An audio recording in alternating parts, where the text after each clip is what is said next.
ಯಾಲಕ್ಕಿ, ಇದು ಅರೇಬಿಕಲ್ಲ, ಅರೇಬಿಕಾ, ಇದು ರೋಬಸ್ಟ.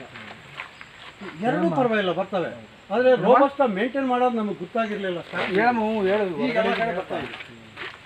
ಈಗ ಇನ್ನೇನು ಮಾಡಬೇಕಂದ್ರೆ ಅದನ್ನು ಸ್ವಲ್ಪ ಲೈಟಾಗಿ ಬೆಂಡ್ ಮಾಡಿಬಿಟ್ಟು ಮೇಲ್ಗಡೆ ಕಟ್ ಮಾಡಿಸ್ಬಿಟ್ಟು, ಇಲ್ಲ ಕಟ್ ಮಾಡೋಂಗೇ ಇಲ್ಲ. ಇನ್ನು ಈಗ ಬಂದಿರೋ ಆಯ್ತಲ್ವಾ, ಈ ಗಿಡಕ್ಕೆ ತಾಕ್ಕೊಂಡು ಕಟ್ ಮಾಡ್ತಾನೆ ನಾನು ಅಷ್ಟೇ. ಆ ಗಿಡ ಮೇಲ್ಗಡೆ ಟಾಪ್ ತೆಗಿಸ್ಬಿಡಿ ಸರ್. ಮೊದಲು ಆ ಕೆಲಸ ಮಾಡಬೇಕಾಯ್ತಮ್ಮ, ಯಾವಾಗ ಚಿಕ್ಕ ವಯಸ್ಸಲ್ಲಿ. ಹೌದು. ಅದು ನಮಗೆ ಆ ಟೈಮಲ್ಲಿ ಒಂಥರ ಯೋಚನೆ ಮಾಡಿದ್ವಿ. ಈಗ ಇದು ಯಾಕೆ ಬೆಳೆಸಿದ್ರಿ ಅಂತ ಕೇಳ್ಬೋದು. ಇದು ಯಾಕೆ ಬೆಳೆಸ್ತಾ ಇದ್ದೀವಿ ಅಂದರೆ ನಮಗೆ ಅಗಲ ಮಾಡ್ಕೊಳಕ್ಕೆ ಜಾಗ ಇಲ್ಲ, ಅದಕ್ಕೆ ಉದ್ದ ಮಾಡೋಣ ಅಂತ ಹೇಳಿ. ಇದು ಎಷ್ಟು ವರ್ಷದ ಗಿಡ ಇರ್ಬೋದು ಸರ್ ಇದು? ಸಸಿ ಇದು ತೆಂಗು. ಇದು ತೆಂಗ 4 ವರ್ಷ. 4 ವರ್ಷ.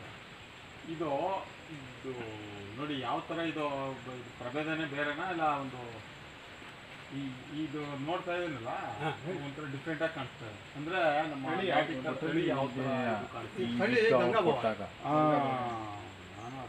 ಆಂಧ್ರದಿಂದ ಬಂದಿದೆ. ಒಂದು 100 ಗಿಡ ಅವು ಹಾಕಿದ್ದೀನಿ.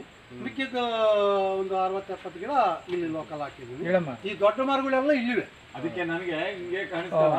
ಈಗ ದೊಡ್ಡ ಮರ ನೀವು ಕೊಂಡ್ಕೊಂಡಾಗ ನಮ್ಮ ಮನೆಗೆ ಹೋಗೋ ರೋಡಲ್ಲಿ ಈಗ ಪೊಲೀಸರು ಸಿದ್ದಣ್ಣವ್ರ ಮನೆಗೆ ಬಂದಿದ್ದೀರಾ? ಬೆಂಕಿ ಹಾಕ್ಬಿಟ್ಟು ಬೆಂದು ಹೋಗ್ಬಿಟ್ಟಿತ್ತು ಮರ. ಯಾವ ಸಿದ್ದಣ್ಣ ಹಬ್ಬ ಆಗ್ತಾ ಇದ್ರು ಅವರು. ಈಗ